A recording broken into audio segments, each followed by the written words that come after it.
memory systems in general. And feel free to ask questions again, as always. I'll leave the remaining material as slides that you can study. So we're going to talk about the memory system this time, and our focus will be on main memory. Remember, in the last lectures we covered caches, which is part of the memory system, and the interconnect, which is also part of the memory system. But now we're going to take a deep dive into this that sits in between processing and storage. It's a critical component of all computing systems. You cannot get away from main memory. It's a working memory. Server, mobile, embedded, desktop, and sensor. It's everywhere. Right? And this system must scale in many different ways in terms of size, technology, efficiency, its cost, and the algorithms we use to manage it to maintain the performance growth, energy efficiency, and technology scaling benefits that we've seen so far. And this is another view. I've shown this view, and we have the red color back, or red color finally here, and hopefully it won't go back. So you know that this room and some other room here has the red color. Hopefully it'll spread. You tried out every room. We tried out several. I think four or five rooms on this floor. Okay, but this is a shared resource. Main memory is a big shared resource also, and we're going to cover that aspect of it too. So what is the state of the main memory system? We're going to talk about that. Basically, I'll tell you that some recent technology, architecture, and application trends lead to new requirements from the memory system. And they also exacerbate, make worse some of the old requirements. We'll talk about these. And I'll posit that DRAM and memory controllers as we know them today, as we design them today, are unlikely to satisfy all those requirements. So we need to rethink DRAM and memory controllers. And also there are some emerging memory technologies that happen to be non-volatile. For example, phase change memory that seem to enable new opportunities. For example, memory and storage may be emerging going into the future since we have lots of data, and the characteristics of these technologies are such that they're non-volatile and they're closer to DRAM in terms of their technology, latency characteristics, for example. So there are a lot of new opportunities in the memory system. So we need to rethink the main memory system to fix the issues we're having with DRAM and enable these emerging memory technologies, because these have downsides, and while satisfying all of these requirements. So these lecture series will be about all of those, the three lectures. I'll briefly go over some major trends. We'll come back to some of these later on. But there are three big major trends, as I see them, that are affecting main memory today. First is there is an increasing need for main memory capacity, bandwidth, and quality of service. And this is caused by three major reasons. First, we're adding increasingly more cores that are heterogeneous. That they demand more capacity and bandwidth. And they interfere with each other. As a result, they demand quality of service. We're having increasingly more data-intensive applications in all domains. And this is not going to change, given that we're producing much more data than before today. And for efficiency purposes, we're consolidating more and more onto the processors that we have today. We want to have more workloads running on the same chip, accessing the same memory. And the purpose is efficiency. Again, in cloud computing, for example, people want to put many workloads on the same chip so that they can improve their efficiency in terms of area and energy. This is true even in the CPUs that we have today. In SoCs, for example, you would like to have many applications running together such that you can consolidate. You can maximize your throughput given a simple area and energy. So this is the obvious trend. I've shown you this slide before, and this is an old slide, but this is one trend that's causing the problem. Looked another way, this is data from HP Labs that was presented at ISCA 2009. They've done the study where they've looked at the number of cores, and they found that it's doubling approximately every 2 years since 2003, whereas DRAM DIMM capacity is doubling approximately every 3 years, which means that if you keep scaling the system as we are doing today, there will be a memory capacity gap. This is the relative capacity that you get in terms of cores and DRAM. Basically, memory capacity per core is expected to drop by 30% every 2 years, which is pretty bad because we're having increasingly demanding applications for capacity, right? And if you plot the trend, I did not do this, but if you plot it, trends are much worse for memory bandwidth per core, because memory bandwidth is increasing by only 10% every year. So it's worse than the DRAM DIMM capacity doubling. So we have a problem with capacity and bandwidth. The second major trend that has been with us for a while is main memory energy and power is a key system design concern, and it has been for a long time. This is all data from IBM. It's a nice paper that studies energy consumption, IBM's large-scale servers, and they found out that in their servers, approximately 40 to 50% of the energy is really spent on the off-chip memory hierarchy. And one issue we have with DRAM today is it consumes power even when it's not used. We need to refresh data just to keep it intact. And finally, the third major trend, as I see it, is DRAM technology scaling is ending. And this is, ending may be a strong word, but it's becoming much, much more difficult. And this is happening to us even before the logic scaling. What do I mean by technology scaling? Basically, we want to reduce the feature size of the cell, the DRAM cell, a transistor and the capacitor. As we reduce it to below X nanometers, I don't want to put a number to X here, and this X will keep changing, as you'll see. It'll become harder to scale DRAM. Basically, as X goes down, right now we're at about 22 nanometers. As X goes down, and we're already facing a lot of scaling issues actually, which I will talk about.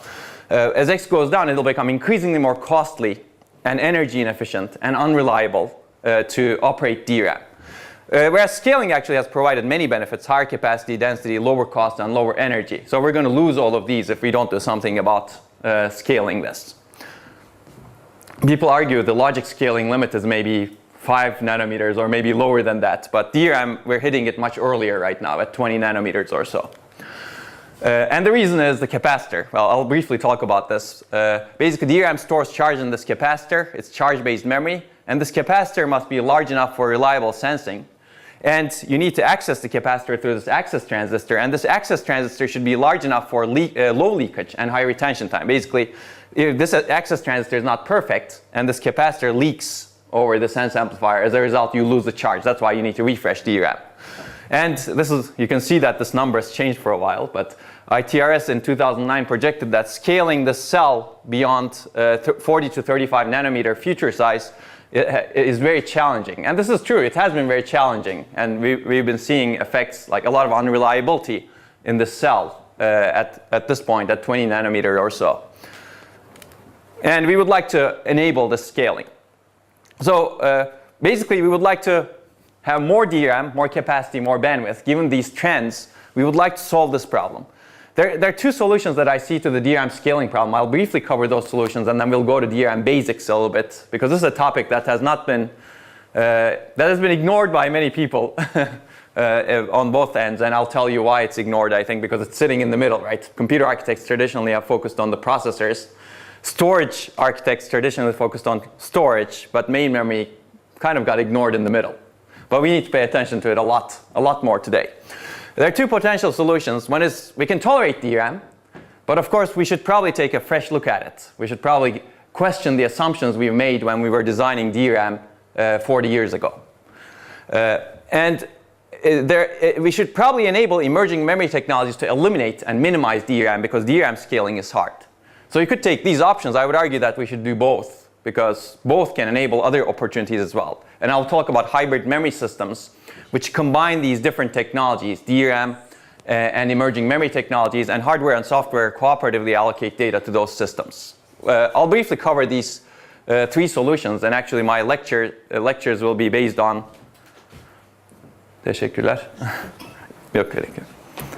My lectures will be based on these different solution directions. Today, I hope to cover this tolerate DRAM part. Basically, what do I mean by tolerating DRAM? We'd like to, since we cannot overcome DRAM shortcomings by just scaling the circuit and the device, we should probably overcome DRAM shortcomings by designing the system and DRAM to be more aware of each other. Basically, co-designing the system and the DRAM together. System including the memory controllers, processors, and maybe the storage system as well. Basically, we're looking at novel DRAM architectures, interface, and functions. Traditionally, DRAM has been a very dumb device. Basically, the memory controller says read, and the DRAM responds with data. The memory controller says refresh, DRAM responds with something. And there's not much intelligence that's happening in that communication. We would like to make it more intelligent so that it can scale better.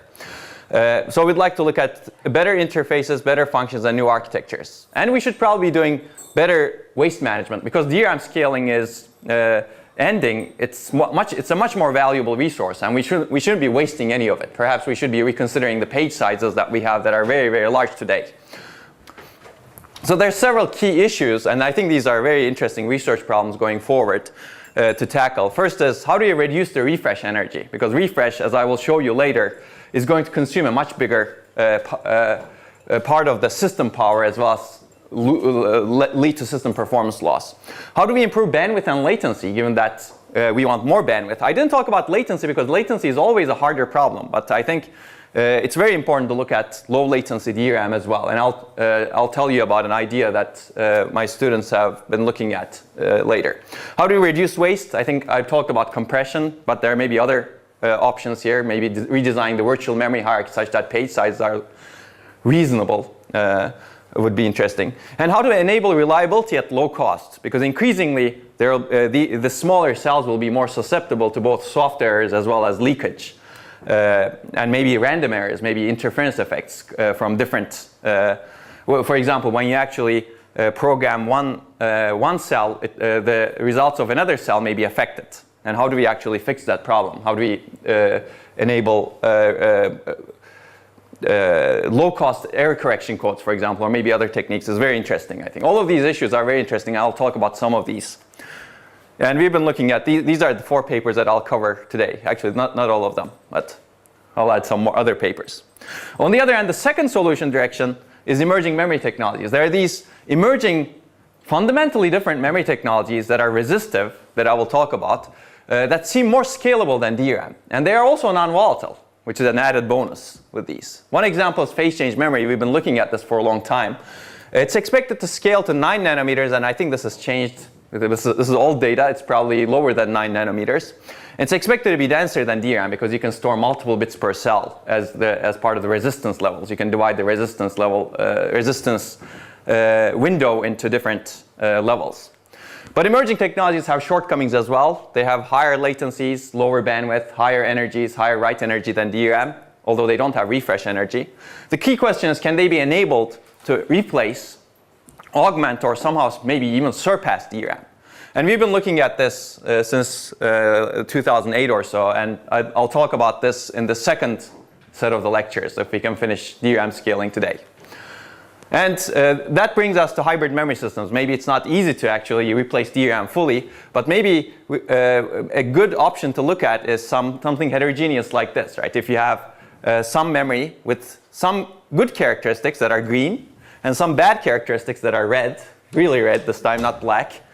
Maybe you combine it with another technology that has some other good characteristics and some other bad characteristics, and you design the hardware and software together such that you manage the data allocation and movement to achieve the best of multiple technologies. And I think that's a very interesting direction.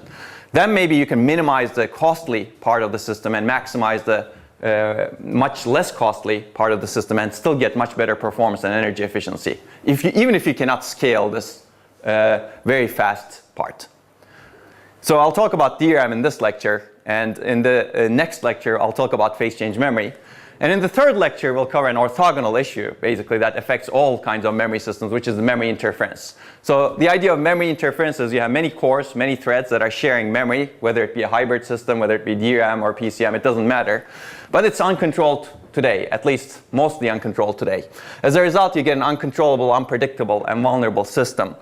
So we need to control it. So how do you design a quality of service aware system? This is similar to what we've discussed in caches. How do you design a fair cache, for example? Or how do you design a higher performance cache when multiple threads are sharing it? So we'll talk about this. We'll cover a lot of solutions, and probably we won't have time to cover all of the solutions. But our solution is basically hardware-software cooperative quality of service in memory to provide predictable performance. Hardware is designed to provide a fairness substrate that has many different knobs. It could be, for example, memory scheduling that's application aware. It could be partitioning of data that's, again, configurable by software. It could be throttling of cores such that they don't inject that much into memory. That's, again, configurable by the software. And the software is designed to configure these resources to satisfy different quality of service or performance goals. And we'll talk about this in the third lecture. And one example we've been looking at for a long time is fair programmable memory controllers and on-chip networks. I'll not talk about on-chip networks in the third lecture, that provide quality of service and predictable performance. Okay, so that was just an overview of the memory system as I see it today. And if you have any questions, feel free to stop. But what I'd like to do is basically cover some of the logistics, talk about main memory basics a little bit just to give the background. I don't know how much of DRAM architecture that you guys learn here in architecture courses. Only the professors maybe. What about the students? Okay, so hopefully this should be useful then. I considered not putting it in, but I decided to put it in because many places I go, this usually is not covered. Some embedded systems courses cover it, but they don't go into the detail of DRAM in general. I'll then go back to these major trends and cover them in a different way, slightly different way, and talk about the solution direction one, which is system DRAM co-design that I mentioned, and briefly talk about ongoing research and summarize. So I've already told you about that. Main memory basics and DRAM scaling will be this lecture. Emerging memory technologies and hybrid memories will be the second lecture. And main memory interference and quality of service will be the third lecture. And again, this is a static schedule, so maybe much of the third lecture will be dropped. We'll see. So I've sent this major overview reading that actually summarizes all of these with pointers to some of the works, mainly our works and other works also in the area. Hopefully, if you read nothing else, this should be a good overview. And it's 5 pages, I think. I said 6 pages, but I figured there's a 5-page version that I eventually finished. Okay. Well, if you're not on the email list, and if you would like to receive emails with the lecture links, please sign the attendance sheet, which probably doesn't exist yet, but maybe you can start one. With your name and email address. So this course, basically we will cover many problems and potential solutions related to the design of the main memory systems in the many-core era. And the design of the memory system, I think, is very exciting because it poses many difficult research and engineering problems, which was true of the other things that we've discussed. But this is interesting in the sense that not many people have looked at it also.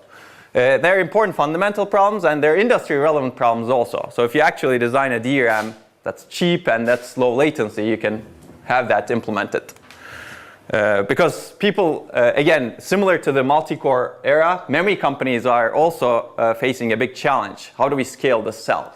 Traditionally, they've scaled the cell very well. It's like the single core, right? Traditionally, you could improve single core performance really well. But here it's the memory cell. They've been able to scale the cell really well. But now they cannot scale the cell. They're facing all of these issues. So if you find solutions that they'll be interested in that. So I think many creative and insightful solutions are needed to solve these problems. So my goal in these is to enable you to acquire the basics to develop such solutions by covering both fundamentals and cutting-edge research. Yes? In the industry one, how many big players are there in the DRAM space? That's a good question. It used to be a lot, right? There was a time in 1990s and late 1980s, lots of different companies tried to produce DRAM that had some different characteristic. But at that time, DRAM scaling was not an issue. So maybe there were at that time tens of companies. And cost was a big problem. People optimized for cost per bit. That got rid of a lot of the companies that were not big from the market. Now, the big ones, I believe, are Samsung, Micron, Hynix, and a couple of other ones, Taiwanese companies. Maybe Nanya, Elpida used to be one. I don't know if it exists still. But these companies, I think, and other companies are design DRAM as well, right? IBM, for example, design embedded DRAM. Intel designs embedded DRAM. And maybe some other companies that that could go into the DRAM business going forward. So is there margins? I mean, are these guys being squeezed? Is this a high margin business, or is it a kind of a cookie cutter thing where its volume is what's getting them the... So it has been a lower margin business than the processor business. I mean, we can talk about the business aspects offline of this, but it's an important business, right? That this needs to exist somewhere. And they're both US and non-US players. That's right, exactly. It's across the world. Actually, arguably, the US players are fewer, right? Okay, so an example problem is the shared main memory, and we've talked about it. So one example problem, but I briefly overview as part of the third lecture as what kind of solutions we will develop is we have shared memory, main memory in today's systems. You have cores sharing some caches and sharing the DRAM controller and sharing the DRAM banks.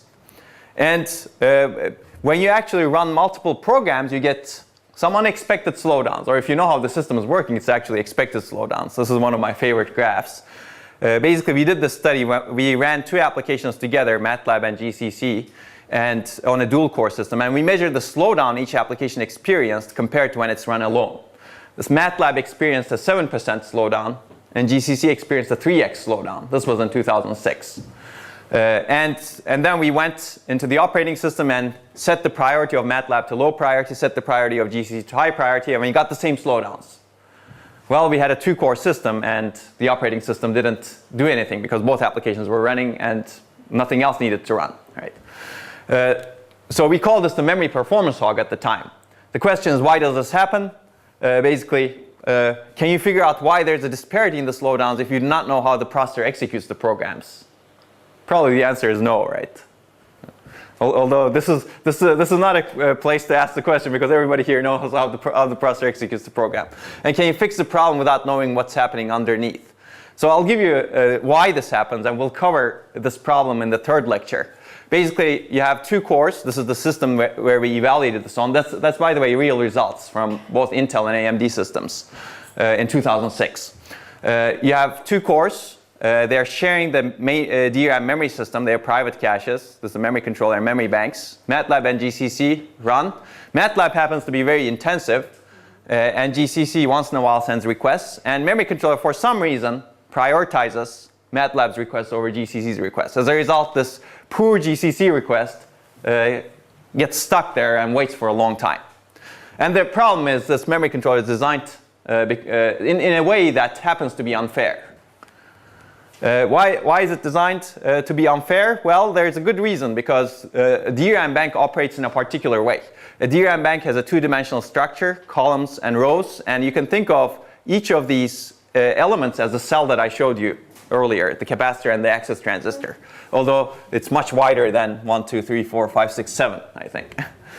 So there's a row buffer where you can read the data from. You can only read the data from row buffer because basically whenever you activate a column, all the data gets connected to the row buffer, and row buffer actually amplifies the data that's in the capacitor, because capacitor stores very little charge, and there are sense amplifiers here that amplify that charge so that you can actually read it out as a logical value. Initially, capacitor stores very little charge because you want it to be very, very small, right? And that's part of the problem. We're having scaling issues. Row buffer is initially empty. Let's say the processor wants to access, memory controller wants to access an address at row 0, column 0. What happens is row address 0 is sent from the memory controller to the DRAM bank, and it's decoded. This column, that entire row is activated, and that row can be actually pretty large. In a single DRAM chip, it could be 2 kilobytes, for example, or 1 kilobyte. And that goes down. The row buffer is open. Now the memory controller sends the column address, and the appropriate column address is muxed out by the bank and sent back to the memory controller. Now if the memory controller wants column 1 in row 0, row 0 is already open in the row buffer. Memory controller can figure that out. It keeps this metadata related to each bank. It figures it out and sends only the column address. It's called a row buffer hit. As a result, this access is much faster, right? And the memory DRAM bank sends back the data. Now let's take again, if another column in the same row is accessed, this again a row buffer hit, and this column address is sent by the memory controller, and that gets muxed out. If the memory controller needs to access another row, this is a much costly access. It takes much longer. What the memory controller first needs to do is realize that this is a row buffer conflict, because the row that's being accessed is different from the row that's open. And it basically issues a pre-charge command saying that I'm done with this row. It's kind of like writing the row back. It's not exactly that way, but you could abstract it that way. And then this row is now closed. Now the memory controller sends the row address 1. It gets activated, placed into the row buffer. Then the memory controller sends column address 0.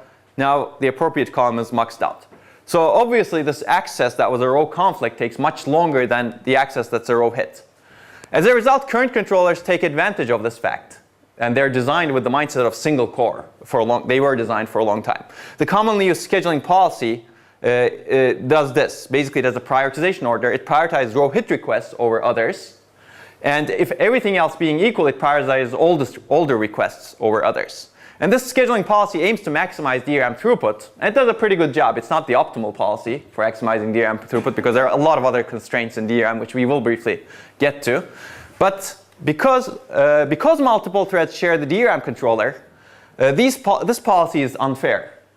And there are two reasons, which we will get into a lot more detail later on. First, if you're doing row hit first scheduling, this unfairly prioritizes threads that have high row buffer locality, right? If a thread is always sitting in the row buffer and the other thread is always missing in the row buffer, well, that sounds like MATLAB and GCC. Actually, that's part of the problem with MATLAB and GCC. MATLAB is always sitting in the row buffer almost. It's a streaming application with that data set, at least. The second prioritization rule is also unfair. Oldest first, first come, first served scheduling is actually a very unfair scheduling policy if you have heterogeneous threads. Because if you have a memory-intensive thread, it'll flood the memory system with its requests. As a result, memory non-intensive threads will appear younger to the memory scheduler. And as a result, you get unfairness because of this. So we'll try to solve these problems. Actually, I'll show you that DRAM control is vulnerable to denial of service attacks. You can write programs to exploit this unfairness. And that was the first thing we did when we first thought about this problem. One of the readings that I'll show you is a Unix security paper that describes how you can launch these attacks. And it's very, very easy. You can just write a streaming program in an intelligent way such that it keeps reusing the row buffer. Okay. Then the question is, how did you solve the problem? So we'll cover some solutions later in this accelerated course. That's the third lecture. These are some example recent solutions. I know I'll be assigning lots of readings. How many of you have done a single reading? Oh, that's good. 10 readings. No? Okay, 10 maybe. Where's the threshold, I wonder? There's a distribution somewhere, but okay, I'm not going to compute the average now, but okay, these are some of the readings that we will cover. They actually have different kinds of solutions. One is just changing the memory scheduler. One is changing the data partitioning mechanism with the memory scheduler. And the last one is actually looking at the problem from a CPU and GPU viewpoint. If you have a heterogeneous system, how do you do that? Because there are issues with a heterogeneous system. Because GPU is actually one of the most memory-intensive components of the system. And if you want to have a scalable memory scheduling algorithm, you need to do something special about it. So I'll go through this relatively quickly, but this will be part of your slide set. So this is, if you read nothing else, I would recommend reading this one, because that will give you a good overview. I've also copied the links if you want to watch some of these. I have not all of these lectures, but some of them over here. And this is a lecture I like. I just stuck it in. I enjoy talking about multiprocessor correctness and cache coherence, but it's really related to memory again, right? It's because you want to design a scalable memory system, all of these issues arise in multiprocessors as well. So these are the readings for today's lecture. I'll cover probably the first 3 papers and the 4th paper here. Probably we won't have time to cover these 2, but if we have time, I'll cover this last one a little bit. And I'm not going to talk about them right now, but we'll see them. And these are the readings for lecture 2.2. If you have to do 2 readings, I think I would suggest the first one. And it has different versions. I would suggest reading the communication of the ACM version. It was a research highlight there. And that's a short version. That's 6 pages. And this is a 4-page paper. So that's it's easier to read. And it talks about how to do efficient and scalable hybrid memories. Okay. And these are for the memory quality of service lecture. And I don't know which one to pick here. That's a tough one. Because all of these I like. But I think if you have to pick 2, I would pick the memory performance attacks paper, the original paper that talk about the problem, and the latest paper, one of the latest papers that talk about predictable performance in HPCA 2013. Okay. And more to come in the next lecture. We will not have time to cover flash memory, but flash memory is also, I think a lot of these different memory technologies is very, very interesting. And flash memory is another memory which has traditionally been used as part of storage, not main memory, that is also facing big scaling challenges, perhaps even bigger than DRAM at this point. But I like talking about this because there are a lot of solutions that are employed in flash memory. Flash memory has always been an unreliable memory technology. And if you contrast flash memory to DRAM, the expectation from flash from the very beginning has been very different from the expectation from DRAM. And that's actually true for the expectation from flash has been similar to the expectation from hard disks. This is unreliable medium, which means that you have some controller packaged with it, and as a result, you have some error rate that's expected out of flash memory. And as long as you satisfy that error rate, that system works. And the controller is designed together with the flash memory itself such that you satisfy that error rate. Whereas DRAM, we've always thought of DRAM as perfect memory, right? It should have no errors at all. I think going forward, I would challenge that assumption. I would argue that DRAM will look more like flash also. Maybe you have controller together with DRAM and you expect some errors from DRAM. As long as they're below an acceptable bit error rate, then maybe it's fine, right? And that will enable much better scaling of this kind of memory as well. But these are actually some works that we've been looking at. Again, if you have to read one, I would read this Intel Technology Journal article that talks about error analysis and retention-aware error management for NAND flash memory. And this is an exciting area too. Okay. Okay. Any questions so far? Okay. Yeah. Flashes are still kind of in access times much slower. They're not kind of as coming in as replacements of anything. That's right. Not as plain. They have their own space for, of course, storage. Right. They've accelerated storage much faster than we've thought of before. And people have considered them for main memory earlier, but it's going to be very tough to replace main memory. But if you actually have this more graceful degradation in the latency and bandwidth, so if you have a DRAM and some other memory and then flash, maybe you have a packaged main memory system that can manage itself. Then it could be part of the memory plus storage system, which is interesting, I think. Okay, so let's jump into the basics a little bit. So this is where main memory fits in the system. Again, I didn't have the storage here, but we're going to talk about some of the basics of DRAM as well as the interface. Ideally, it's always good to think about the ideal whenever you're designing a system.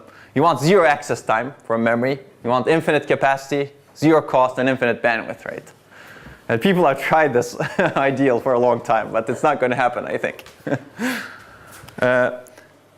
Obviously, the problem is ideal memory's requirements oppose each other. Maybe you can get very close to ideal in one of them, but you may, for example, you may have zero access time, but you may have to give up some capacity, right? That's actually a big trade-off that people have done. Bigger is slower, and faster is more expensive, and higher bandwidth is also more expensive. And lower latency is hard in general, given this trade-off. I'll go through this relatively fast because I assume many of you are familiar with the concept. But bigger is slower because it takes longer to determine direction. And faster depends on memory technology, not only size. SRAM is, for example, faster than DRAM, right? And it's more expensive, much more expensive. Flash is, again, much cheaper, but it's slower. And higher bandwidth is more expensive because you need more banks, more ports, higher frequency, or faster technology, some way to enable that, or duplication, for example. DRAM is dynamic random access memory. Basically, you have this capacitor. This is basically your memory, actually. Whether the capacitor is charged or discharged indicates a storage of 1 or 0. You have one capacitor, that's all you need, but you have to somehow access it. This capacitor cannot tell you it stores a 0 or 1. That's why we add this peripheral thing, which is the access transistor. And you have an enabler, which is called the word line, row enable signal, and a bit line that basically transfers the charge to the sense amplifier down there. Capacitor leaks through this RC path, and DRAM cell loses charge over time, and it needs to be refreshed. And this is a key problem here. And we're going to cover one paper. If you want to learn more about refresh, this paper covers a lot of the issues in refresh, and we're going to cover this paper also. The second memory technology, which we will not talk about, is SRAM. Basically, it has two cross-coupled inverters that store a single bit. And this feedback path enables the stored value to persist in the cell, right? And there are 4 transistors for storage, and you add some more transistors for access. Again, it's the same thing. You have this word line, and you have the bit lines. And you can do differential sensing over here. I assume you've taken courses to discuss this. So one fundamental concept that we will cover is interleaving.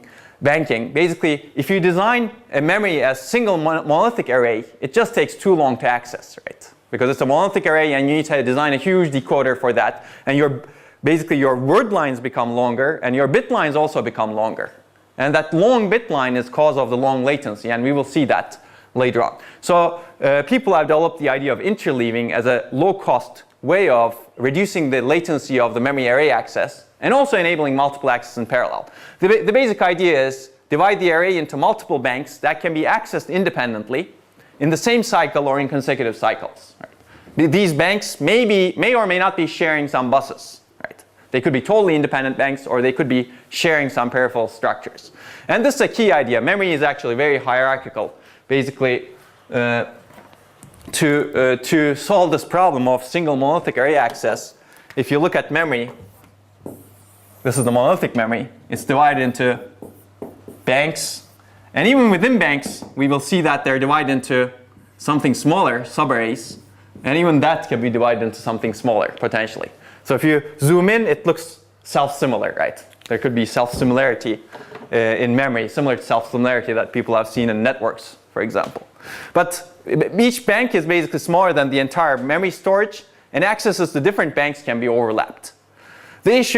One issue we will cover a little bit is how do you map the data to different banks? That determines how do you interleave the data across the different banks. That determines basically what your bank conflict rate. And we will get back to this later on today. How can we actually enable more parallelism in DRAM to reduce these bank conflicts that we get? Ideally, you will have all banks in parallel, but that has a lot of cost. Right? Okay, so what does a memory bank look like? This is a different way of looking at the picture that I've shown you earlier. Basically, it's a two-dimensional storage array. And this is true this is a very generic memory bank. I'm not talking about the memory technology here. And you have a row, and you have a row decoder that determines which row is being accessed. And you have, when you access a row, that row is brought down, and you have a column decoder that determines which column is being accessed, and you get the data. You get one piece of the row out. And you could have an address register over here. Most DRAM chips have an address register, but SRAM chips may not have an address register. Or SRAM on chip. Basically, memory operates this way. You decode the row address, drive the word lines. Word line is this one. And the selected bits drive the bit lines. So all of these bit lines get the value, and they get amplified somewhere here. There could be a sense amplifier here, depending on the technology. And the row data is amplified, and the column that's being read is decoded, and a subset of the row is selected.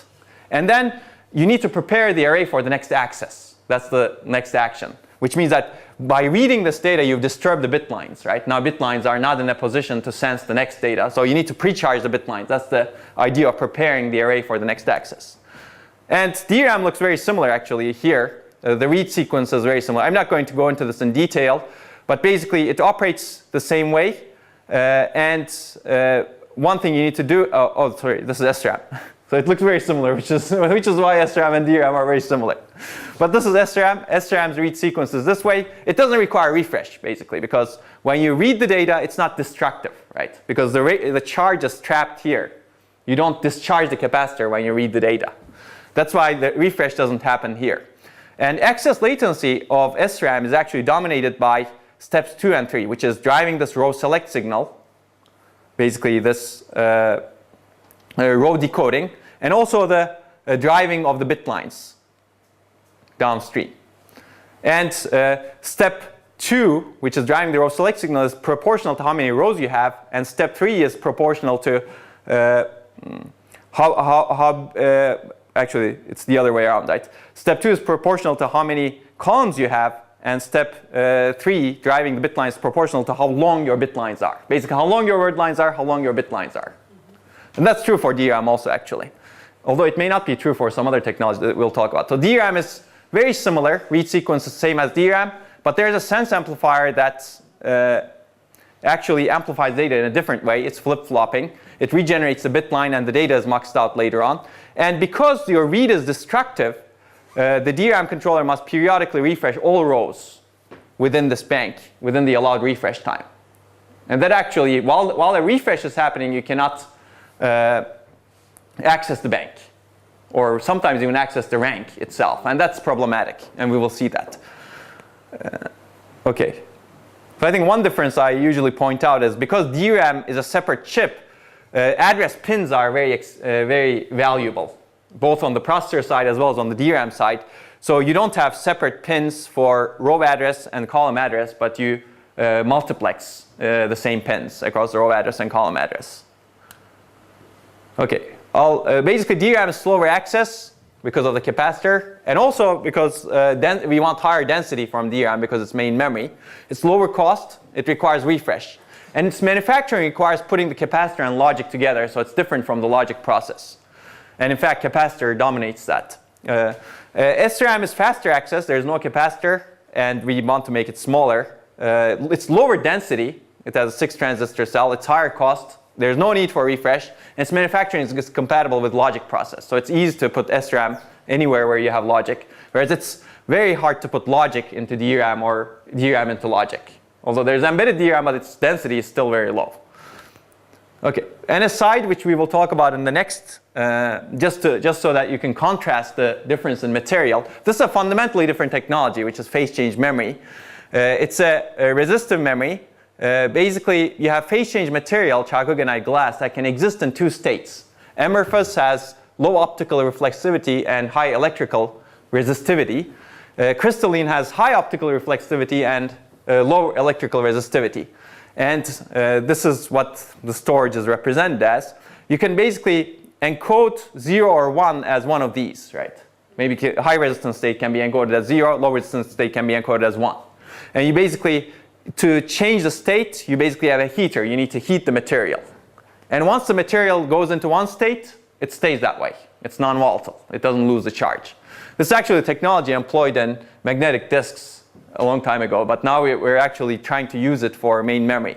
This is a very old technology. So how does this work? Basically, when you write, you change the phase of the material by injecting current. And how long you inject the current and how high of a temperature you bring the cell determines what state you get into.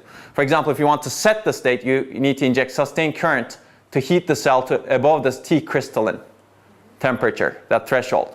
If you want to reset the cell, you apply a lot of current and increase the temperature a lot, and you melt, and then you quench the cell. And this is a much shorter time frame to apply that current. To read the cell, we need to somehow detect the phase of the cell by detecting the resistance. So this is fundamentally different from DRAM. It's not charge-based, you detect the resistance itself. Basically, is it amorphous and is it crystalline? So this is actually data for examples from IBM. This is the set state. It has this resistance, and this is the reset state. It's much higher resistance, and the material looks different if you look at that. Okay, so we'll cover this. Basically, if you have this kind of technology, then how actually can you exploit this? It's non-volatile, but this actually takes time. Basically, setting and resetting takes a lot of time. By detecting resistance, which method do you use? So there are many different technologies actually, and people have been looking. To convert them to some voltage or current so that it That's can right. be used. So how do you make that conversion? Well, basically you just need to detect whether it's 0 or 1, right? Okay. Yeah, Obvious, that's right. But how do you detect? So people look at voltage. They're voltage-based detectors. Yeah, exactly. And those are actually, this is an interesting area that I do not know a whole lot about, but people have designed detectors that, this technology has been around for a while, but recent developments designed voltage-based detectors that are actually much more reliable than before and much faster. That's why this has become an interesting technology today. Actually, those detectors also spend some current energy. So That's right, yes. So there must be, since this technology is favored, then those detectors must be low energy detectors. I'm sure there's a lot of research into that, and that's probably part of the energy consumption. Yeah. So, yeah. Mm-hmm. Yeah. Okay, we'll talk about this in more detail from an architectural level. I won't be able to go into the device selectors, unfortunately, but I can point you to the right people who worked on that problem. So this is the problem, basically. Bigger, slower, faster is more expensive, and other technologies have their place as well. I'll just leave this here. I don't want to talk about this in more detail. But phase change memory and flash memory have their place around here. Phase change memory, it's not clear. Some of these emerging technologies, it's not clear exactly where they will end up, right? Because they're not mass manufactured yet. But we need to do the research to enable these technologies, because if they happen to, first of all, there are two things. If they're possible and if they're manufactured, we should be ready for it, such that we can exploit in the system. Second, maybe if we're not ready for it, they will never be manufactured, right? That's another way of looking at it. Maybe we can enable the design of these devices in a different way by actually looking at, examining these technologies at the system level. And that's what's happening partially today. So basically we have a memory hierarchy. We want both fast and large, but we cannot achieve both with a single level of memory. So the idea is to have multiple levels of storage, progressively bigger and slower as the levels are farther from the processor. And ensure most of the data the processor needs is kept in the faster levels. So that's the idea of the memory hierarchy, to overcome this fundamental trade-off. We already mix different technologies, right? We have register files that are flip-flops. We have caches that are SRAM. We have embedded DRAM caches, perhaps. We have main memory that's DRAM, and we have hard disk. That's the idea of the memory hierarchy. And there are lots of trade-offs in the latency, cost, and size, and bandwidth, right? And one of the things that's fundamental, which all of you know about, is locality, which we've covered in caches. And we're going to go back to this to exploit, to make DRAM a little bit faster. Basically, one's recent past is a very good predictor of his or her near future. And a lot of the things that we will talk about will exploit temporal and spatial locality, right? Now, from the memory point of view, a typical program has a lot of locality in memory references. One of the main reasons is typical programs are composed of loops, and temporal locality says a program tends to access data that it is accessed within a small window of time, right? If you access some data, you're likely going to access it again. That's not always true. But it's true enough that we have these memory hierarchies that can automatically manage themselves. Spatial locality means a program tends to reference a cluster of memory locations at a time. So you can perhaps, for example, in instruction memory references, you have sequential references there, or array and data structure references that are sequential. Maybe you bring large chunks together, right, to the cache or to somewhere else. And we will see a little bit of this when we talk about row clone. Okay. Okay. I don't know if you see this, but this may be a memory error. That's what Microsoft would like you to think. Not Samsung. Microsoft actually has a paper that covered these memory errors, or that analyzed these blue screens. Although it's not Microsoft. Well, this is Microsoft, sorry. This is PowerPoint, yes. And they found out that about 10% of the errors are due to memory, hardware errors in memory. Oh, okay, it's opening up.